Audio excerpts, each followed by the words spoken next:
Hey everybody, it's Ron, and I want to tell you a story about business and how that story changed everything. The problem with launching a new product on April 1st is that nobody trusts you. Inside Google's headquarters in Mountain View, California, that problem was starting to become pretty real. The engineers had been working on this new product quietly for months. Not a search feature, not another tweak to the homepage, something bigger. Something that, if it worked, might completely change how people use the internet. But right now, none of that mattered. Because the announcement had just gone live and reporters were laughing. One technology writer at the BBC reportedly wondered if Google had finally decided to get into the April Fool's business. Another reaction circulating online basically said the same thing: nice prank. And honestly, it was hard to blame them. See, here's the thing. For years, free email had worked the same way everywhere you went. Microsoft's Hotmail gave you a couple of megabytes of storage. If you needed more than that, your mail had to be stored on your own computer.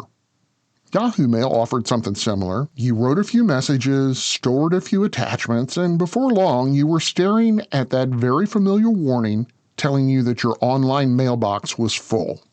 Delete something or stop receiving email. Everybody understood the rules, which made the number sitting inside Google's announcement today feel ridiculous. 1 gigabyte of storage. At the time, that wasn't just bigger, it was absurd. Hundreds of times more space than the competition was giving away, and it was still free. Enough room that, in theory, you might never need to delete another email again. So reporters hesitated. Early users hesitated. Even some people inside the industry hesitated. Was this a joke? Was Google just trolling the tech press on April Fool's Day? Or was the company quietly about to reset what people expected from the internet? And if it wasn't a prank, what exactly had just changed on April 1st, 2004?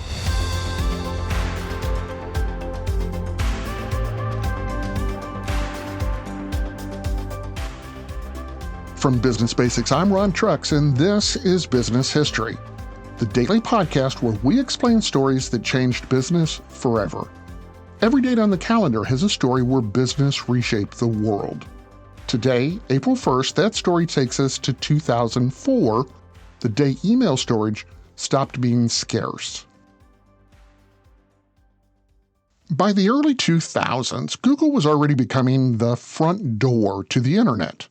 If you wanted to find a restaurant, or needed to research a paper, or wanted to know the lyrics to a song stuck in your head, you probably typed it into that famously simple white page with a colorful logo. But inside the company, the engineers were already starting to ask a different question. What if Google could organize more than just the web? One of the people thinking about that problem was Paul Buchheit, a programmer who had joined Google in its early years. Buchheit had already helped build AdSense, and that was the system that allowed Google to place small text ads on websites across the internet. That project had taught him something important about the company's technology. Google was very, very good at searching enormous piles of data, which made him look at email a little differently than everyone else. Most email services at the time treated messages like paperwork. You received a message, you filed it into a folder, and eventually deleted it when space ran out. The whole system depended on careful housekeeping. But Buchheit suspected people didn't really want to manage email that way. They wanted to find things later. And if search worked well enough, the entire structure of email could change. Instead of organizing messages into folders, you could simply type a word or a name and let the system pull the conversation back up instantly. The problem again was storage. Search only works if the data still exists. So inside Google, a small team began experimenting with something that felt almost reckless by industry standards. Instead of rationing inbox space the way Hotmail and Yahoo Mail and AOL did, they imagined building an email system where people could simply keep everything. Receipts, attachments, conversations, years of them. At the time, that sounded extravagant, but Google wasn't thinking about email the way the rest of the industry was. They were thinking about the data in the emails. And if email became one more searchable data set inside Google's world, the company would suddenly understand a lot more about how people actually lived online. All it would take was a number big enough to make the old rules disappear.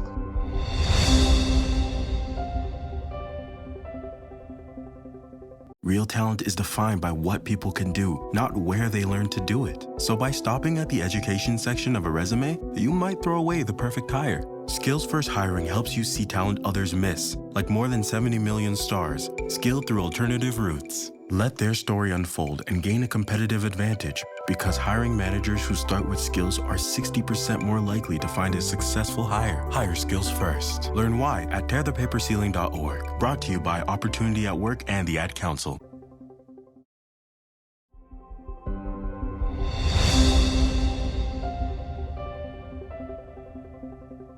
When Google finally revealed Gmail, the number at the center of the announcement didn't just beat the competition. It embarrassed them. In fact, so much so that almost everyone assumed it was a joke rolled out on April 1st. At the time, services like Hotmail and Yahoo Mail and AOL, like I said, measured storage in megabytes. Gmail launched with 1 gigabyte of free space, hundreds of times more capacity than most inboxes on the internet. Suddenly, the rules of email changed. Instead of constantly cleaning out their inbox, Gmail users could simply keep everything. Those old conversations and attachments and travel conversations, years of messages that would normally have been deleted just to make room for the next set of messages. Google even redesigned email around that assumption.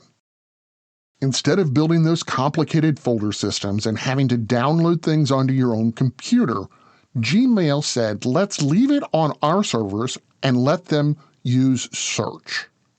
Conversations appeared in threaded chains.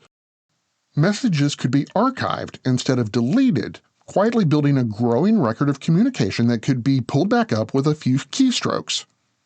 And with that, email stopped behaving like paperwork and it started behaving like data. But the business mechanism powering the system sat quietly beside those messages. That business mechanism? Advertising. Gmail displayed small text ads related to the general topics appearing inside your emails. It was selected automatically by software analyzing the message content. Mention travel plans, and an airline ad might appear nearby. Talk about cameras, and an electronics retailer could show up along the side of the screen. To Google, this looked like a natural extension of the advertising model that already powered its search engine. But not everyone saw it that way. Privacy advocates immediately asked whether a company should be analyzing the contents of private messages at all, even if the process was automated. Others noticed something deeper. If Gmail encouraged people to keep every message, then Google would eventually be storing enormous archives of personal communication about every one of those users. Those receipts, those conversations, those work messages, maybe even personal moments. And all that would be sitting on Google's servers. Now, Google insisted that no humans were reading email and compared the system to spam filters that already scan messages automatically. But the debate made one thing clear. Gmail wasn't just a bigger inbox. It was changing the relationship between users and the companies storing their digital lives. And that change didn't stop with advertising.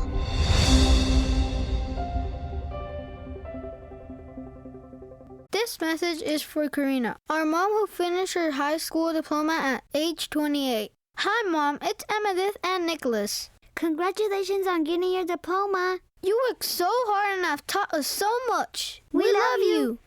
When you graduate, they graduate. Finish your high school diploma for you and for them.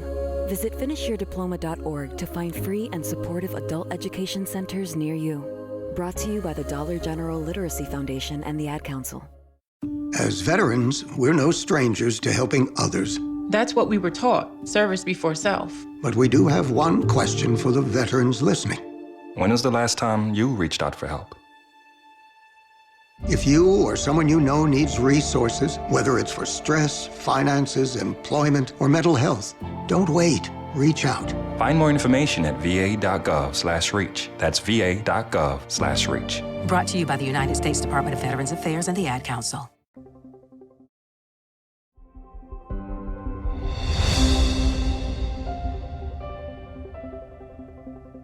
The privacy debate surrounding Gmail focused on whether Google should be analyzing messages to place advertisements.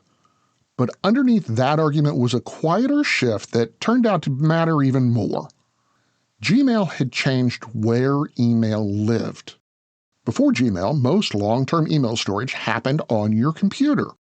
Services like Hotmail and Yahoo Mail and AOL limited how much you could keep on their servers, and corporate email systems using Microsoft Outlook and Exchange often encouraged users to archive older messages into local files stored on their own personal hard drives.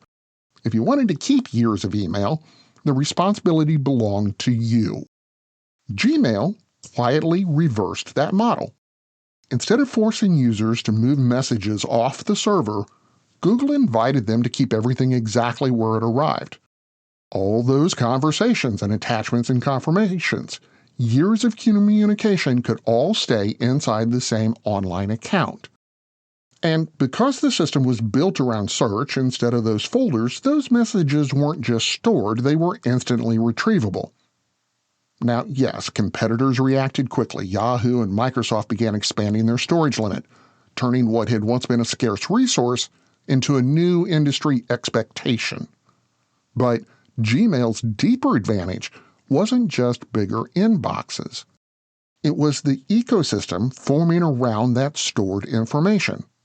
The same Google account that held your inbox gradually connected to Calendar, Documents, G Drive, and eventually billions of smartphones running Android.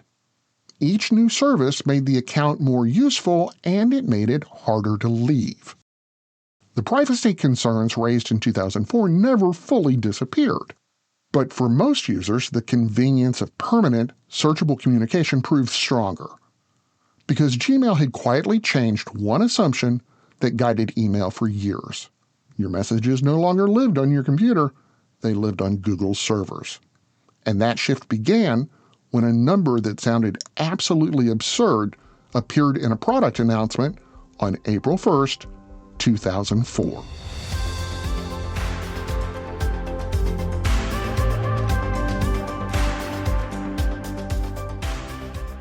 I'm Ron Trucks, and this is Business History, the podcast that finds the turning points behind the headlines.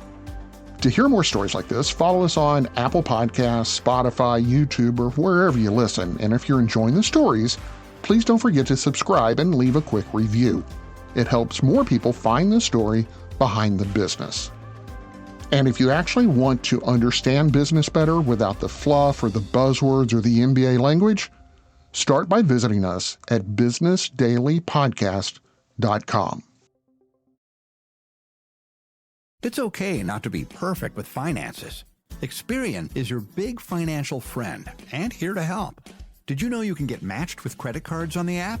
Some cards are labeled No Ding Decline, which means if you're not approved, they won't hurt your credit scores. Download the Experian app for free today. Applying for No Ding Decline cards won't hurt your credit scores if you aren't initially approved. Initial approval will result in a hard inquiry, which may impact your credit scores. Experian.